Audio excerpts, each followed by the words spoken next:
Man, I was busy last night. I haven't looked at anything this morning. Anybody know what happened in the Rangers game last night in Cincinnati? April Fools. I was by the damn channel. There's a lot to unpack. If you were there, you know that. If you weren't, you need us even more. It's the DLLS Rangers podcast.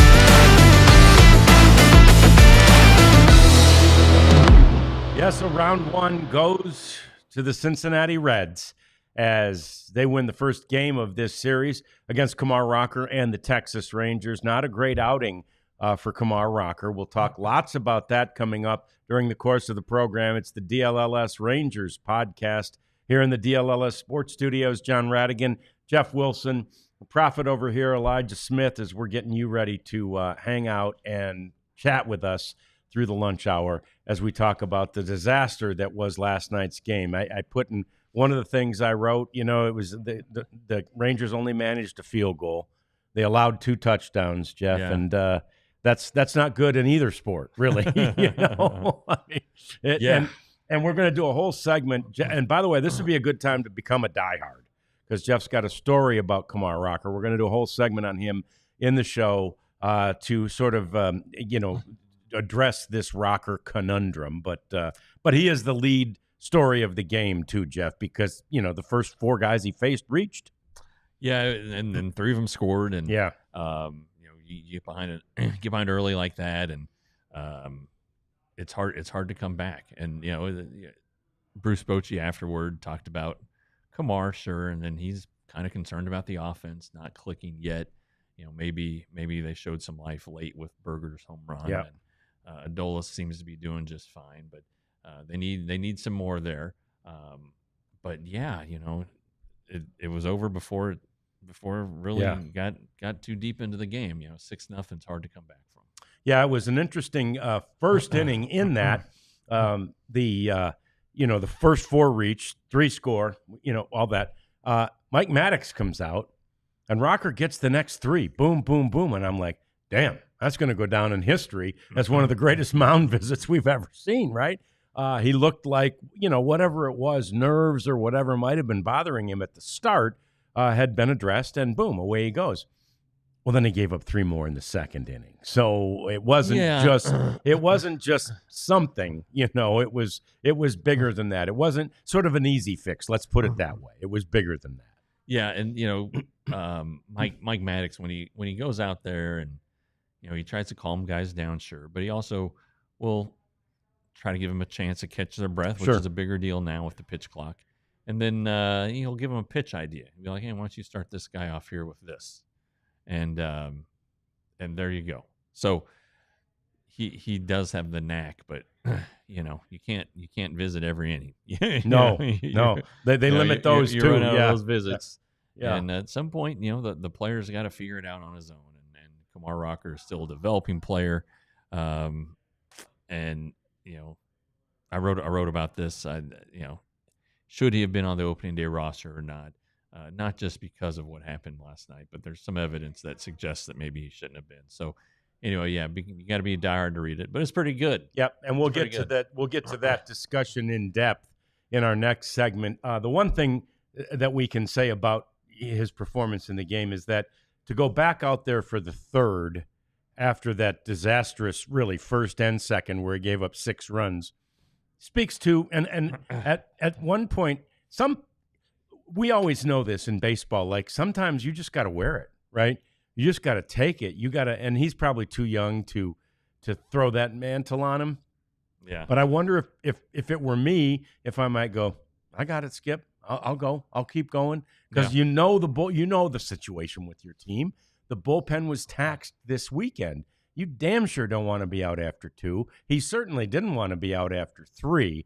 But, you also have as Bruce Bochy, you have a game to try and win. That place is, you can score some runs in that Great American Ballpark. 100%. And so there's a comeback's possible from 6-0. Once it got to like 12 or 13, I don't know that it was very possible, but it was possible at that point in the game. It was early. Yeah, and Dave Raymond said afterward, it's going to happen to you. You're going to lose 10 to 20 games like that a year. And, it's you're right. If it had been Tyler Mahle maybe or Eovaldi for sure, they would have kept going and gone back out there and tried to get him to the 5th. The bullpen was in terrible, terrible shape. So, to get the 1 inning out of him, get him to like the 75 pitch range, could he have gone out for the 4th? Probably. But, let's say a guy or two gets on base, then you've got to go to Mark Church, who's a rookie. You want to give him a clean inning and a clean, start and give him a chance to work his way into it. And he had a nice inning there. And, and then it was left to basically poor Yerson Garabito. Yeah. And he's the one who took it for the team. Yes, he did. He's the one who went out there and was the sacrificial lamb, if you will. If the Rangers make a move for the bullpen today, it's going to be Garabito because he's not going to be able to pitch for a couple days. Now, if they can get through today, because they only use 2 relievers. Yeah. And Zeke Duran, hope he can come back today. Yeah. But you got 6 guys down there that can go tonight, and with Eovaldi on the mound, you expect that he'll go 6 innings, maybe 7 innings to give the bullpen a break. So, and I don't know that they're going to need to make a move necessarily. Although again, and your son's such a nice guy and a good story, but it's mystifying that he remains on the 40-man roster, and that he hasn't been moved off. I don't know. So anyway, they didn't try to move him off the 40-man, right? But they tried to move him off the major league roster, right. But the injury 40-man, necessitated bringing him back. 40-man spot. I think Garabito is going to make it through. I don't think he's getting claimed on waivers. So, Go ahead and do that. Free up that 40-man spot. Because if the Rangers do need a pitcher, unless there's an injury, they have to select a contract because you can't recall players who are on optional assignment until April 11th. So they would need an injury for it to be somebody on the 40.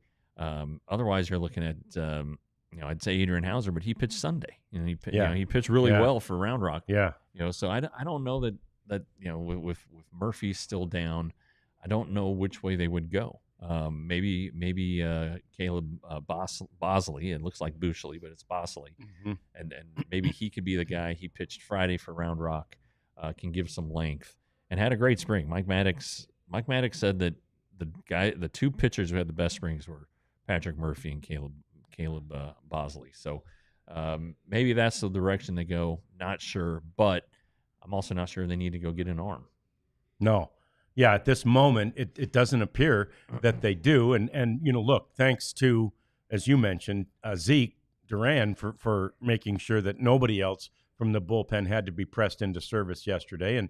And Zeke got a 1-2-3 inning. Yeah. So, throwing 41 miles an hour. So maybe that's the secret. And obviously at that point, not sure the Reds were, really that fired up anymore. But they knew they had that one in hand. That said, you got Nathan Eovaldi on the mound tonight. And certainly Nathan Eovaldi at this point is stretched out enough and capable of getting you into the 7th inning, certainly tonight, and maybe even more.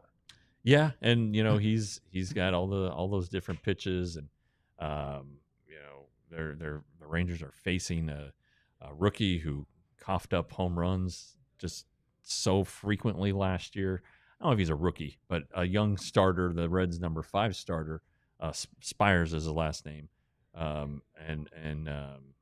so there's an opportunity here for the Rangers to feel good of going to the ballpark and winning a ball game and maybe getting the bats woken up, because because again, that's the other story right now. Yeah, and lots of chat already about these torpedo bats. The word is that the torpedo bat manufacturers were at every ballpark yesterday since it became such a huge story so quickly, and that players from every team are going to begin using them. And in fact, Elly De La Cruz used it for the first time yesterday.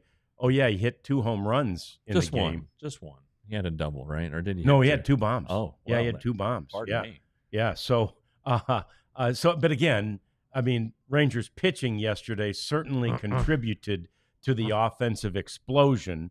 But I'm sure Elly is thinking, "Yep, I'm going to stick with this bat for a while." Yeah. I mean, when you look at the pitches the pitch that he hit off a rocker for the home run up in Darvish territory. Yeah. I mean, it was a lot of us could have hit straight that, away I think. center. It was right down the middle, and major league hitters are going to hit that every time. This torpedo thing is very interesting. Has a lot of hitters intrigued, a lot of hitting coaches intrigued, and it appears I figured it would take a little while for it to spread, but it's a wildfire. Yeah, and I think some guys will say the hell with it, give me a bat and let me put it to use right away. Other guys will want it to fit their swing specifically. I think some guys won't use it. Aaron Judge isn't using it, right? And so but then the pitchers are going to be smart enough to figure out a way to counter it. If you can identify a guy who's coming up to bat with a torpedo in his hands, well, you can still pitch to the bad part of the bat. Yeah. So if you're a left-handed hitter, you may be seeing a lot of pitches on the outside corner, or a right-handed hitter. So yeah, and infielders be ready. Certainly, that's one of the reasons the pitchers had developed such a propensity to come inside, was that they knew they were getting to the weak part of the bat. Well, if that's now a stronger part of the bat, they just decide to pitch elsewhere. So that's definitely a possibility. Interestingly, a former Yankee, Jose Trevino, came over to the Reds in the offseason, of course, and he's been using the bat since spring training with the Yankees a year ago, back in 2024. The other interesting thing about that is lots of Yankees started using it in 2024, and it just didn't explode like this, right? Yeah. So is it necessarily the bat? I mean, the bat's not an instant cure-all. Yeah, it's the old. This probably isn't politically correct, but is it the Indian or the arrow? Right. And Pete Alonso used that yesterday. That's why it's top of mind. And you still have to hit the ball. That's still the thing, and it's still the hardest thing to do in pro sports is to hit a home run, or just to hit a baseball in general is very, very difficult. So I think that there will be some of that. I don't think it's going to. I don't know. I don't think it's going to turn some guy who never doesn't hit home runs into a 30 home run hitter. Yeah. Maybe a guy who hits 7 or 8 a year gets up to 10 or 11, but there's still some. You still got to be able to know what you're doing at the plate. And again, it's a game of adjustments. So the pitchers will make adjustments, right? Obviously, if you strengthen the middle of the bat, you weaken the end of the bat, like Jeff was saying. So now you just throw them low and away and see if they can hit it with, what amounts to a toothpick out there. At that point, I mean, it's not quite that thin, but it's basically the end of the bat is now basically the same, girth, if you will, of the what the up by the hands was previously. So it'll be interesting to see. I did a little deep dive into the guy that invented the bat, and so we'll talk about that in our cleanup segment. But we got to get through this Rocker conundrum first. That's what's coming next. Let's talk about Kumar Rocker. Let's talk about what Jeff has written, and let's figure out what is the best path for Kumar Rocker at this point in his career. That's all coming next on the DLLS Rangers podcast. I hope you're first because I haven't. I am, and some of the biggest names in the game are actually coming to Globe Life Field. I'm talking names like, let me get these names just right: Haley Kinsel and Stetson Wright and Jackie Crawford and Casey Field. They're coming to Globe Life Field. And you say, I haven't heard of any of those people. It's because they're rodeo people. They are the champions of American rodeo, and the American rodeo is coming. It's a weekend. It's the weekend of April the 10th through the 12th, and it is going to be fantastic fun at Globe Life Field. It's back-to-back nights of unmatched competition, the American rodeo. Friday, it's the qualifying round where dreams are made or broken, and on Saturday, it's the championship round where the best of the best go head-to-head. There is $1 million on the line. Who will be the next millionaire in American rodeo? You can do it. 2 unforgettable nights in Arlington. I'm going to be the next sleeper millionaire. I'm good. feeling pretty good about Love it. How things are going. I have been in a little bit of a losing streak though on some of my players where I use 4 or 5 of them. Okay. You know, got to kind of narrow down a little bit. 3 maybe. Yeah. So I did win a 3 last night on the NBA.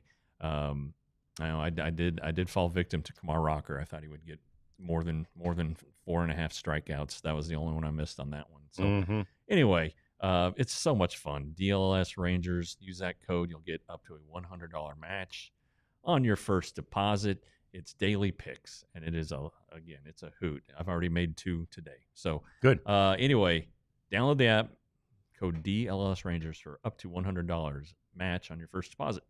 So here's the conundrum. I mean, it's actually pretty simple. What we've seen from Kumar Rocker, both last year when he was at the minor league level at both AA and AAA, he dominated. In spring training, you know, he started slowly, but again, you put that aside at the very beginning because everybody's kind of got to get their thing going. And then he slowly got better. And, you know, we thought, okay, he's going to be okay. He wasn't probably going to make the team if not for the injuries. He was not going to make the major league roster if not for the injuries, to John Gray and Cody Bradford. But those happened. So he makes the team. He makes the rotation. His last tune-up was great. It was like dominant again. But it was against all minor league guys from the Kansas City Royals in that very last exhibition game of the season that was played at Globe Life Field, that day game at Globe Life Field. And so then here comes the conundrum, Jeff. Okay, so great.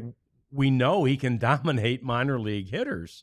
So sending him to the minors doesn't seem like that necessarily helps him in this case. I'm always a fan of a guy getting more time in the minor leagues. But in this case, I don't know that necessarily helps him address the issue that is clearly plaguing him against major league hitters.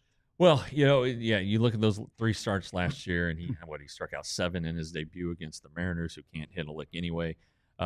He didn't, but the next time they made an adjustment. They stayed away from that slider. They'd seen it. If it wasn't a strike, they didn't swing at it. So he's got to be able to command his pitches. But it starts with the fastball. Everything starts with the fastball. It makes the other pitches make the fastball look better. The fastball makes the other pitches look better. So, look, at spring training, he came out terrible. They were like, all right, we got to go back to the lab, so to speak. And they did. They put him in their pitching lab and looked at stuff.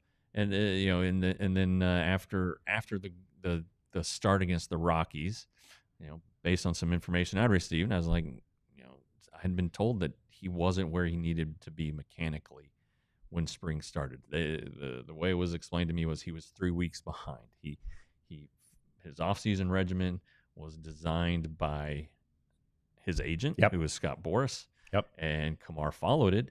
But it was Kumar's first full off season, and he didn't know, so now he knows. But anyway, it seems like he's still playing catch up. Those 2 starts were definitely better. Yes. Rockies, it wasn't a start against the Royals, but it was a 4-inning relief appearance behind DeGrom, and it was definitely better. The Rockies are not you can't mistake them for the 27 Yankees, and definitely not the Royals Omaha roster or even their Northwest Arkansas roster. Right. Yeah. And so he had results against teams that aren't as good and players who aren't as experienced. That's like the Reds are full of. It's not the big red machine. No. Here you go. It's not a bunch of veteran guys, but they're good hitters, good young hitters. So anyway, the Rangers had a 40-man roster crunch. The injuries to Gray and Bradford, it affected the depth that the Rangers had established. And so Rocker is on the 40-man roster. He was pitching on the same day as Adrian Hauser, a major league veteran who's done some really good things in his career. Adrian's not on the 40-man roster. So basically when it came down to it, the Rangers only added one non-roster guy, and it was Kevin Pillar. Mm-hmm. All right. So they added Pillar to alleviate the problem with Evan Carter in center field. All right. So Evan Carter, they're like, all right, he hasn't caught up yet. He needs to go to the minors and catch up. Kumar Rocker, it appears, has not caught up. No. So why not create another 40-man spot? Get Hauser on there, give Kumar some time so that he's not playing from behind and not maybe trying to make adjustments on the fly that he doesn't know how to make yet because he's still a rookie. So I that's kind of where I'm stuck right now, and that's kind of what I wrote. It's like, should he have even been in the majors? Was he forced onto the roster because of the roster situation? So we'll see. Maybe last night was just nerves and the cold weather and all this stuff that conspired against him, and that when he pitches Sunday, everything's gonna be great. That's a possibility. Yeah, it may well be, and it was, though, a conspiracy of circumstances that landed him on this major league roster. The 40-man stuff that Jeff talked about, and the injuries that I talked about. The trend during spring training was that Leiter was going to make the team, and that, at this point, Rocker wasn't. And it wasn't that surprising in that, obviously, based on what happened last year, it may have been a little surprising. But in that, Leiter's had an extra year of pro ball, basically. Yeah. And there weren't great years. No, those but first they were years, developmental years. Right. And then they in 23, they took him out of competition, basically, and sent him to Arizona. Said, let's rework this. And they did. And Jack Leiter, I know it wasn't great in the majors last year, but he's the Pacific Coast League Pitcher of the Year. Yeah. That's pretty good pitching. And you can just see the way he was carrying himself this spring, and the performance was good, but you still kind of were holding your breath Friday when he took the mound, and then he was really good. So you can't replace experience. And Kumar has had quite a ride, in his career. 21, getting drafted and then not signing, and then having the surgeries, and then the Rangers draft him, but he has Tommy John surgery, and he comes back last year and is just lights out there in the minor leagues. And so they gave him the opportunity to pitch, and it looked okay. There's promise. Don't get me wrong, Kumar Rocker with his stuff and the velocity and all of that, he's gonna be a good pitcher for the Rangers. It's just maybe he's not ready right now, and I think he'll get another start, and Sunday, and then that's what day is Sunday, the 6th. So then the next time his rotation spot would come up would be the 11th. I think there's an off day there, so it would be the 12th. Mm-hmm. Patrick Corbin can come back. That's the 11th is the day that you can recall players who are an optional assignment. So Patrick Corbin is expected to be ready on the 11th. If Sunday doesn't go well for Kumar, you could see that be his last one, and that he'll be the guy who gets sent down when Corbin is ready to go. Yeah, if that day was today, the decision obviously would be very easy, based on the performance of what Jack Leiter did first time through, and what Kumar did first time through. There's going to be another opportunity. And look, I agree with Daniel, and I agree with the people who are saying Leiter looks great. He did. I thoroughly enjoyed watching Jack Leiter pitch on Friday. He looked like a different guy from the guy that we saw in the majors last year. Even that successful game that he had against the Yankees last year, he didn't sort of have that air of confidence then that he does now. So that's great, and you really need that at the major league level. However, he can have a crap game. Yeah. He can. It is a homer-friendly park, as people have said. I think JD may have said, and so yeah, I mean it's not easy to pitch in the major leagues, and just because you had a good outing at home against the Boston Red Sox doesn't mean that you're destined to have an outing like that every single game. Right, and he knows that, Of course. But you look back at that Red Sox game, it's like, okay, how many balls did they really hit hard against Leiter? And there was the one in the second that Langford had to run back to catch. Duran hit a ball really hard for a single up the middle, but there weren't a lot of like holding your breath, balls caught at the wall against Leiter. I thought that he was able to generate some weak contact, and yeah, I mean, he was good enough. He had some wild misses, but not as many as he normally has, and they were able to knock it out with a visit from Heim. So Jack's trajectory is upward at this point. I think Kumar, it's easy to say it's down. I just think it's kind of flat. Yeah. Because he just, I don't think he's ready to pitch. I think he still could have used another week of spring training. You know, that type of thing. Yeah. And of course, the in the Leiter outing, the one inning in particular where you held your breath, and I think it was the second inning, and that's when Heim came out and actually tossed the balls and hit him right in the nuts, and they got a great laugh out of that. But then the next hitter hit it hard to left field, and boy, Wyatt Langford got on his horse and he made like a wide receiver and ran out there and caught that ball. Yeah, and at that point, Jack can be like, all right, yeah, that was hit hard, but I'm out of trouble. I can go catch my breath and pitch contact. Put a cup on. let your defense do its job. They're positioned well. They're good players. They're good athletes. So there's 9 of them. Let them work. Yeah. But anyway, so I think Jack's fine. Yeah. But we'll find out tomorrow. We will. And again, I said it yesterday about Evan Carter, and I'll say it again today about Kumar Rocker, and I'd say it about any young player in the game. Even though the minor leagues, he can get down to the minor leagues and just start to dominate there again. And look, innings at the minor league level help you become a better major league pitcher, even if like nobody gets a hit off you the entire time, which of course they will. But I'm just saying, innings will help him no matter what. Time down there will help him no matter what. He said after the game yesterday, I've got to go to more pitches early, right? Yeah. He was trying again to rely on being a 1 or 2 pitch pitcher, I think, early in that start. And you've got to, he acknowledged it. You got to mix it up. These are big league hitters. You got to mix it up earlier in the start. Otherwise, they're sort of, if they only have 2 choices to sit on, that, all they have to do is guess right. And they sit on the right pitch and away it goes. Well, and maybe he didn't have a feel for him. Yeah. I don't know.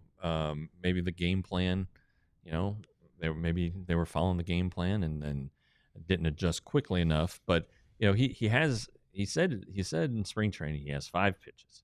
The sinker, I think Blake brought it up earlier. Blake, you brought up the sinker. Maybe he abandoned it yesterday, but he threw it a lot during spring training. And he has the 2 curveballs or the 2 breaking balls. One's harder, one's softer.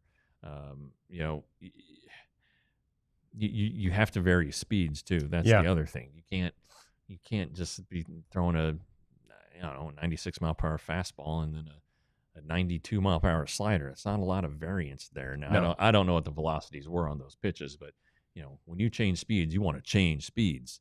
And I don't know. Hopefully it's a learning experience. Hopefully they can look at the video and see what he's doing wrong. And I'm going to guess it was a mechanical thing because, again, you can say what you want about the torpedo bats, but not everybody was using them. They didn't lead to all 14 runs. There were some and all 6 against Kumar. He made some bad pitches, and major league hitters hit bad pitches. Yep, they do, especially in a ballpark like that where the ball flies and the temperature is going to go up. I think even in spite of some rain in the forecast, temperature is rising in Cincinnati right now, so that could make it a little easier for the hitters. It generally does. So we'll keep an eye on that. We do have Nathan Eovaldi on the mound tonight, so I think that can set your mind at ease as the Rangers get back to the top of the rotation. Coming up next on the show, it's a fun segment. It's April Fool's Day after all, and so we will take a look at the list that MLB compiled of some of the best pranks in Major League history next on the DLLS Rangers podcast. But first, we talk about our friends at Empire Today. So glad to have them back. They took a brief hiatus, and then they said, you know what? How the hell are we going to sell any floors without DLLS? So here they are. They're back. We're thrilled to have them. You should be too. It's a great time of year to get new floors because, and spring is here. And so it's like you want everything to look great. People are going to start visiting. You've got the Easter holiday coming up, and then you got the summertime. You get all these visitors to the house. You want the house to look as good as it can possibly look. And that is what Empire Today is all about. They still have that technology that we told you about before. You take a picture of the floor, say, this room needs a new floor. Take it to Empire Today, and they can show you what any number of options would look like on that floor. It's cool technology. It's a great company. You get $350 off your new floors at empiretoday.com/DLLS. Our good friends at Game Time and your good friend Nicole. Sure. Yeah. They want you to avail yourself to a $20 discount off your first purchase if you use the code DLLS after downloading that Game Time app. Game Time is the place to go for tickets on the secondary market. You could have gotten opening day tickets there. You can get tickets for the upcoming weekend series against the Rays there. In fact, the Peagle bobblehead giveaway is Friday. Chuck Morgan previewed that for us on a show. You can get tickets starting at $15 for that on Game Time. So please, but it's not just sports. It's everything. It's theater, play, concerts, comedy shows. Mm-hmm. Game Time's the place. So again, download the app. $20 off your first purchase with the code DLLS. It's a perfect idea. It's a perfect play.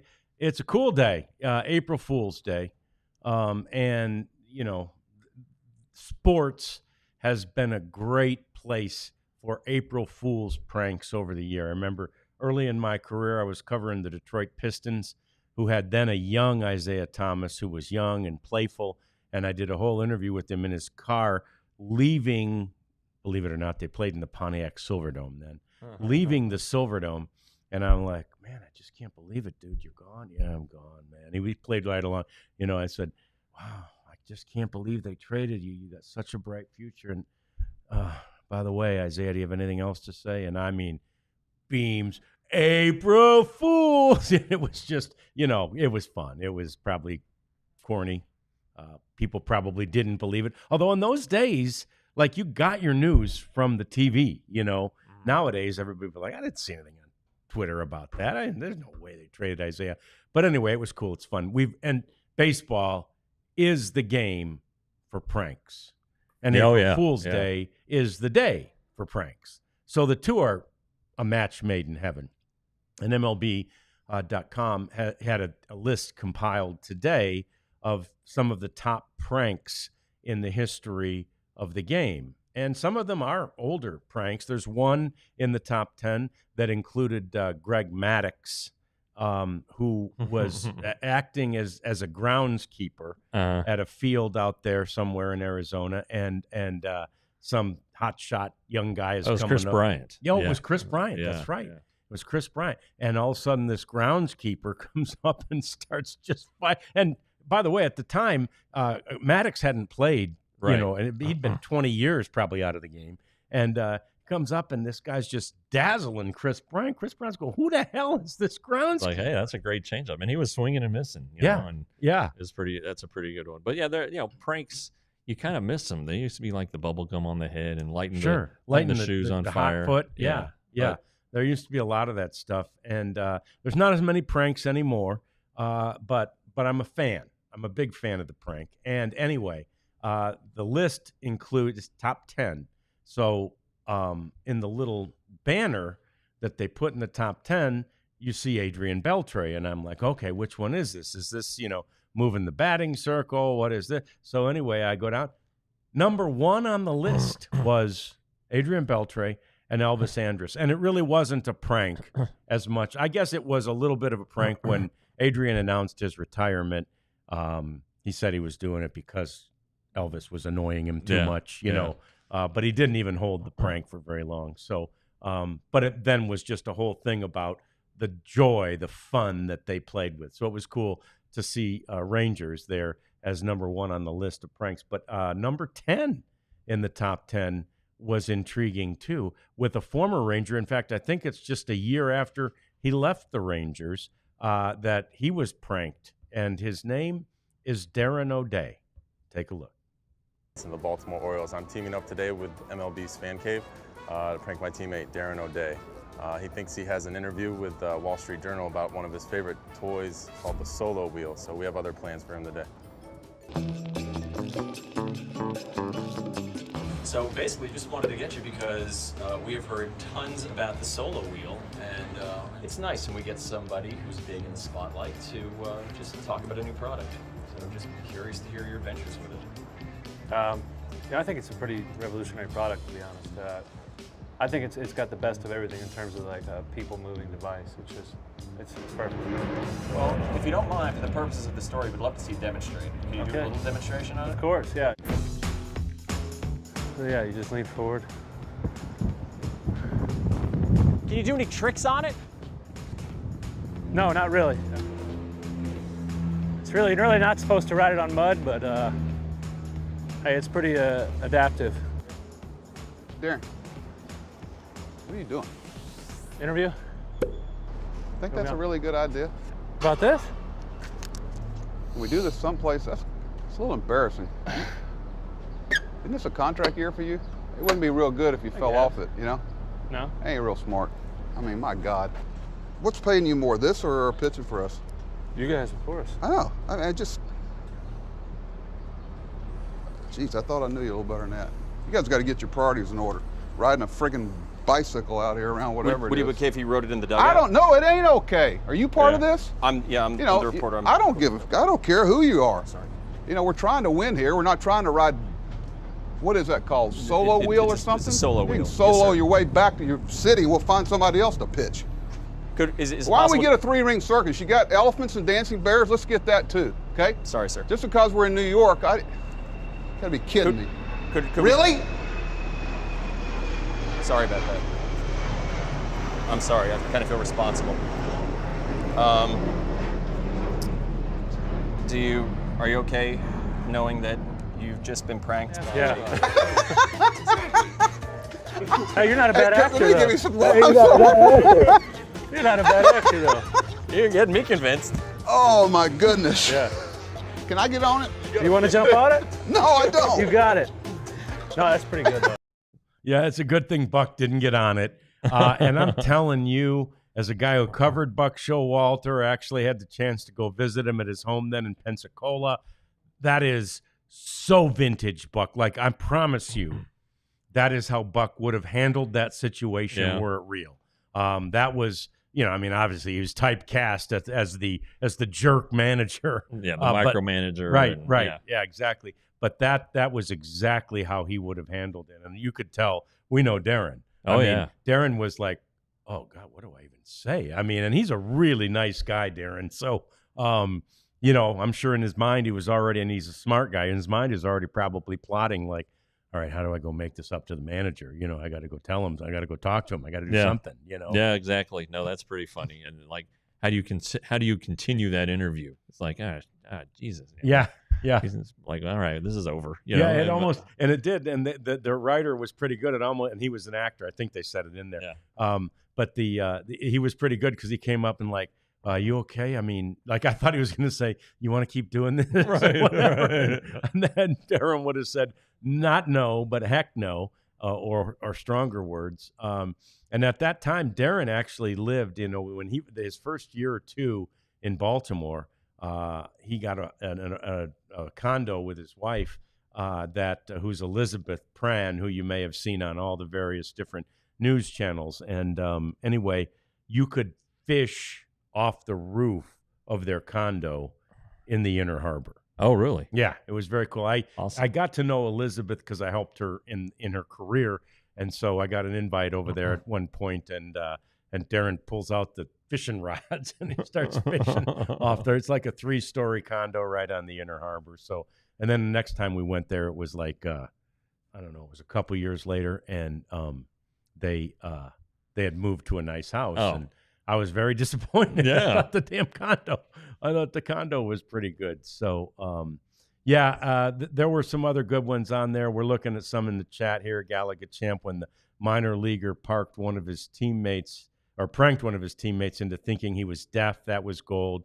I remember that. Yeah, Daniel Buck is absolutely the best in that. But I love that kind of stuff. I love it's the one where we showed it this spring with Ohtani and Dave Roberts.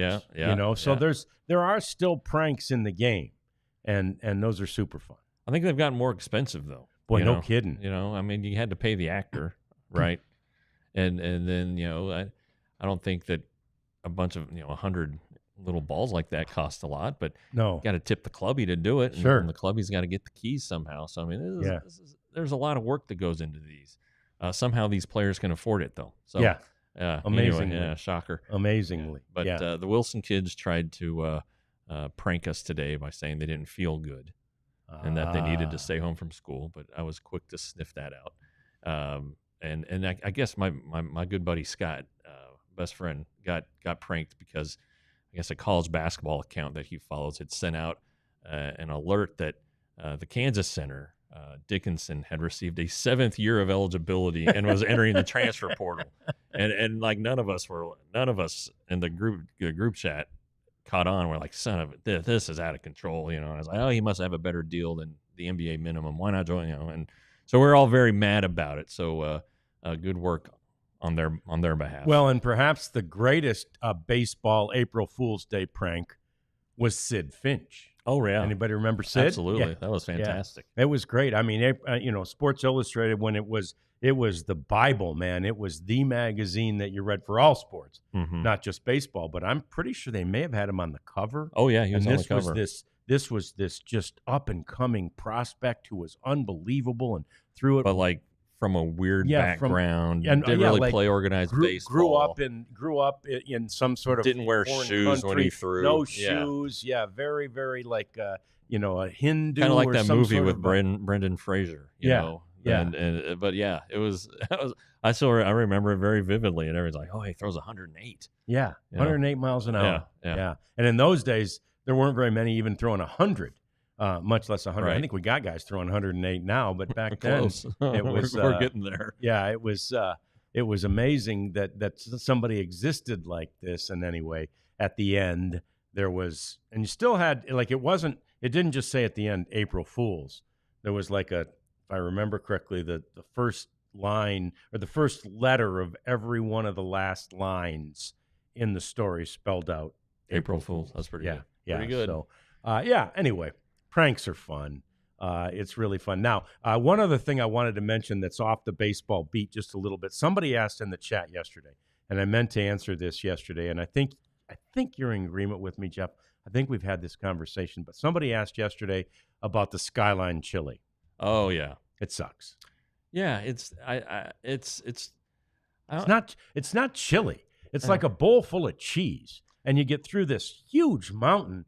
And the cheese is fine. I mean, I'm not like, I like cheese on things, not just to grab cheese in it. It's this huge mountain of shredded cheese. And then you get through all that, which isn't a thrill to me anyway. And then there's chili in there, and it's not even that spicy. Yeah, I've done it with the hot dogs, and the hot dogs are smaller for whatever reason. Okay. They're in a bun, but they're smaller, and then there's the chili. And then you're right. I mean, it's like an anthill of cheese. Yeah. It's just huge. It's heaping. Yeah. So I'm against the Skyline chili as well. I do like Texas chili.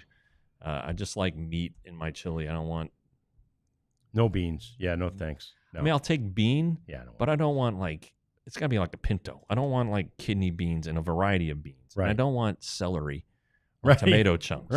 Right. Or mushrooms. I just want that stuff. Meat. If that stuff's in there, mix it up. Like Wendy's chili is not chili. And the I chili don't that know if I've ever had it. the chili my mom used to make is not chili; it's soup. I'll tell you who makes some Say- damn good chilies at Texas Roadhouse now. Okay. Okay, yeah, try that. That's good chili. Boy, we got to get them on Brought to board you- paying us now. brought to you after by that. Texas Roadhouse. Yeah, no kidding. All right, more coming up. Is Jock Peterson is probably the guy on the team to answer your question, Daniel, who would be the prankster. Nathan Eovaldi's sneaky, Is he? sneaky sense Okay. of humor. Okay, so we'll keep an eye for those, and we'll keep you apprised. But let's break and let us come back and clean things up. And man, there's a lot to clean up today. A lot of former Rangers on the list. So that's next. It's the DLLS Rangers podcast. So after the show, I'm interviewing one of the guys who will be a part of the American Rodeo. And he is a bareback champion from last year who makes his home in Huntsville. Okay. Which is cool. Yeah. And he's a former baseball player. That's cool. And played in college and then had to get out because of Tommy John surgery that he had in college. But anyway, I wanted him to know where I was from. Yes. Texas, baby. Yeah. And so anyway, I wore the outline of the state. We'll have a kindred. He's going to be online with me.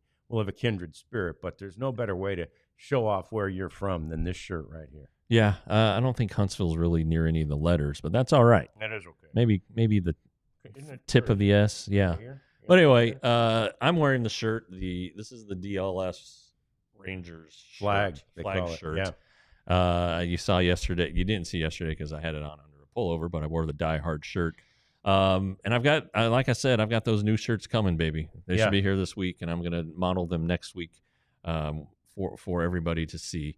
So go to store.allcitynetwork.com because that's where you're going to pick out your free shirt when you become a Die Hard. Yep, which is a great idea. I hope some of you did at the beginning of the program so you can check out Jeff's article that chronicles and explains all this stuff that we've talked about regarding, Kumar Rocker. And again, the future is extremely bright for that young man, but, probably needs a bit of a reset, either at the major league or ideally now at the minor league level. But if you become a diehard, you can read that. You can read the things that Clarence Hill is writing about the Cowboys as draft day approaches. We've also got Joseph Hoyt over there writing for the Cowboys. Sam Nestler writes for the Stars. We got Tim Cato on our Mavericks beat. So, man, there's a lot to read, and we got you covered each and every day in all of the sports that matter to you in Dallas-Fort Worth. So become a diehard, $79.99, all DLLS.com. John, I'm looking forward to you writing some more. I am. Yeah. And I definitely want to do that. Yeah. Just let me know. Yeah. I will. All right. So we're going to do some cleanup here. Yeah. Bat and cleanup. Let's start with a former Ranger, Lance Lynn, who has just now, and we were so excited when he had an opportunity to pitch this year during spring training, but he's just now announced he's retiring. Yeah, he did it on his wife's podcast. He did do it on April Fool's, and the prophet asked if it was an April Fool's joke, but I don't know if the wife would take too kindly to that. So maybe knowing Lance, he did it intentionally on April Fool's Day. It wouldn't surprise me. Now, if he has a deal tomorrow, then good for him and bad for us. But he had 2 great seasons with the Rangers. They were really good. They probably should have traded him in 20 at the deadline, but they held on to him. They did it in the offseason and got Dane Dunning out of the deal, and Avery Weems, who's I think at AAA, maybe AA. Okay. Just keeps running into a buzzsaw of injuries, old Avery. But anyway, that was the deal. But it was a really smart deal for the Rangers. It was, I don't even think he got $30 million. I think it was 3 and 27, or maybe 3 and right over 30. Really good signing.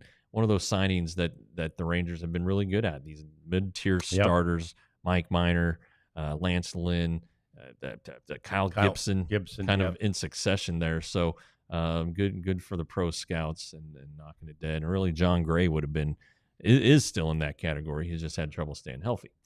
So Lance Lynn, enjoy retirement, pal. Yeah, very much. He was such a good guy, a real mother hen guy to the younger players on the team, which at the time he was here, they were pretty much all younger players. I mean, it was a transition time for the Rangers, and he was just great, not just to the other pitchers, but all the young guys. He kind of showed them the ropes and showed them what it was like to be a pro. And I remember talking to him about it at length, and he just credited all the guys that did that for him, Wainwright, and I don't remember who all, but there were he came up in the Cardinal organization, and so there were quite a few guys that helped him in that regard. Well, and the one thing players are their goal, no matter how long they're in the major leagues, is to make it better for the guys who come after them, and so they will nurture these young guys. It's just the inherent responsibility, and they learn it the way they were treated. So he's a good one. Yep, he is. Another good one. I know your favorite one had a kick-ass day yesterday. Martin Perez. Oh, I love Martin. No hit through 6 innings. I mean, again, at this point, very few pitchers are going to get the opportunity to have a 9-inning no-hitter, right? Yeah. But Martin makes his, I guess that had to have been his debut for the White Sox this season, and had a great performance. 9 strikeouts. Now, 4 walks. I mean, that's a little bit like Martin. Yeah. But 9 strikeouts and no hits in his 6 innings. He was at 90-something pitches after 6, so they got him out of there, and the White Sox immediately gave it up, but they ended up winning the game. Happy for Martin. If he pitches like this, he's going to turn himself into a trade candidate, which basically is probably why the White Sox signed him. Yeah. They're not going to contend, and so they will listen when the phone rings. Martin gets that'd be the 3rd time he's been traded at the deadline.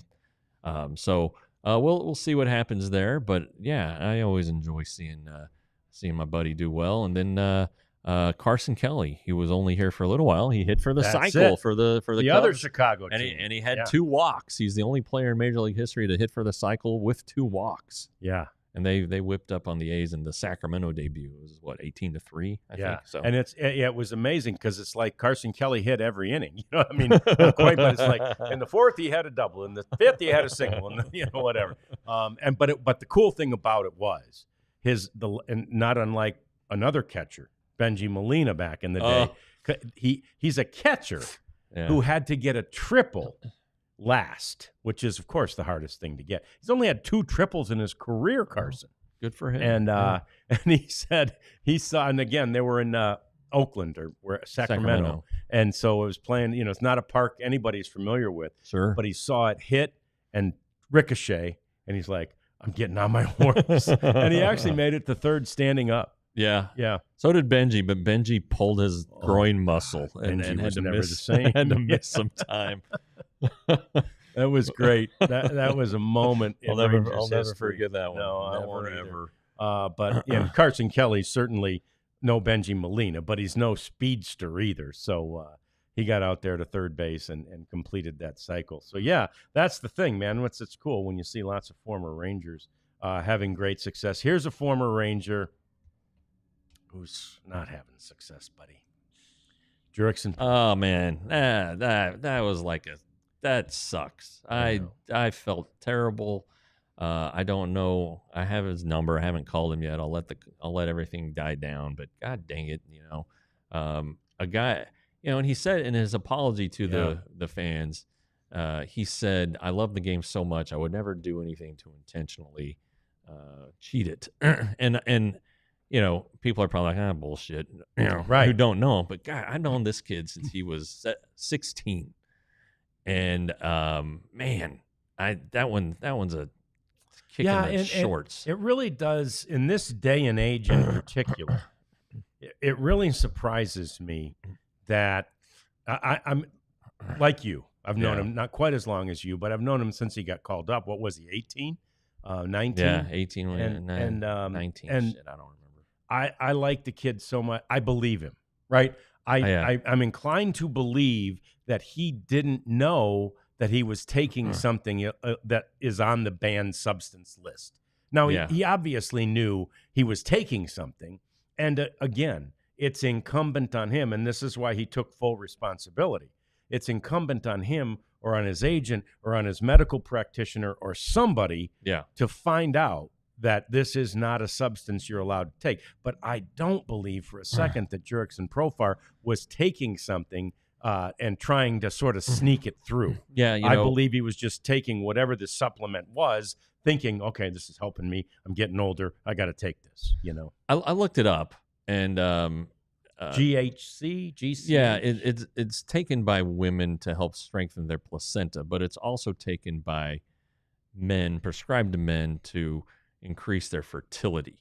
And you can take these drugs that boost your testosterone level, but you have to get a waiver from Major League Baseball to do it, and the waiver has an official name.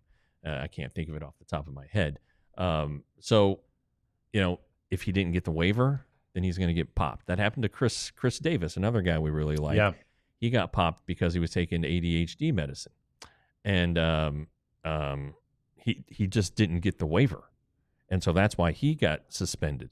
And we've known some other guys who've been suspended. Nelson Cruz comes to mind, of course, because he'd been sick in the offseason, and he'd gotten it from his agent, and there was a pretty, the agency, his agency came under fire for it because, a lot of the guys who were found guilty or caught and suspended came from that agency, and the one agent who was advising the players was giving them obviously terrible advice. Right. And so, and Nelson had been sick in the offseason and lost like 25 pounds. So he was taking the supplement that he thought was legal to help regain his strength so he could help the team. And that year, you could tell balls that left the ballpark were not leaving the ballpark because his strength hadn't returned yet. But anyway, that one ruined my day. It ruined my baseball day yesterday. I was really sad to see that too, no doubt about it. And then, of course, everybody I think by now has heard of Aaron Lenhart. Lenny, our man Lenny, who was went to Michigan as his undergrad. Well, John likes him there already. You go. I like him already. And he tried to walk on the baseball team there, which again, he ultimately went to MIT to get a degree in physics. So he's not stupid. You got to be a pretty good baseball player to try and walk on at Michigan. And so he obviously had a good high school career in baseball, good player, didn't make the team at Michigan, went on to MIT, and then, he worked for NASA and all these other people. He was looking at, trying to figure out a way to cool liquid hydrogen. And I mean, these are the things that these physicists do. And then he just decided he wanted to get back into baseball, and he slowly climbed way up through community colleges and, some little school in Montana. And the next thing you know, he's working for the Yankees organization. And he invents a bat that is called the Torpedo. And there you go. Boom. And he's with the Marlins now, apparently. Oh, Lenny's moved on. Lenny's moved on to Miami. Oh, wow. So anyway, that's a little deep dive into Lenny, the guy who's, I don't know. I mean, I wonder if you get royalties or anything like that. I doubt it. I mean, I wonder if he copyrighted it, Right. I mean, and if so, then all these bat makers are, unless he sold it to him or gave him the permission. Might have. But yeah, I hope Lenny had some business classes in his no all that education. Yeah. Between Michigan and MIT, I hope you had a couple of business classes along the way. But anyway, and he loved it. He was in Miami yesterday at the game. He was interviewed like, a swarm of media, and he's like, man, this is what I dreamed about when I was trying to walk on at Michigan, was all you sports writers coming and interviewing me. So anyway, that's Lenny. We'll keep an eye on him, and we'll keep an eye on this torpedo bat. And then finally, the Rangers have seen this guy already this year, Jeff, but Garrett Crochet gets an extension. 6 years, $170 million. It's $28 million and change per year. But there are, incentives and escalator clauses and everything that could take its value to right in the range of what, and granted he got it for 5 years, but right in the range of what Jacob deGrom makes. Oh wow! It could get up to 185 with the different incentives and escalator clauses. That's rarefied air. Especially nice. for a guy, is he 26? He's very young. Yeah, he's a 26-year-old guy, and he's making that kind of money. Really, he's kind of unproven. That's right. Yeah. If you want to stop and really, he's pitched one good year. You know? And it was really only a good half year. Yeah. Anyway, whatever. Yeah. It's not my money. No, good for him and good for his family. That's the kind of stuff that, at 26 years old, sets generations of your family up for life. So, as long as he's not crazy with it, which we assume he won't be. So that's going to do it for us. Of course, the Rangers play again tonight. As we mentioned, it's good because they're back to the top of the rotation with Nathan Eovaldi on the mound. We're back tomorrow with a pregame edition of the DLLS Rangers podcast because the Rangers play the getaway day finale against the Reds tomorrow. They haven't won in Cincinnati since 2019. Yeah. Remember in 23, they got swept up there early. Of course, early in the season. That was the Jose Leclerc melting down. That led to Will Smith. So anyway, we'll see how they do tonight. We'll be back to talk about it with you tomorrow on the pregame show at 11 o'clock right here on the DLLS Rangers podcast. We all silly like the mayor.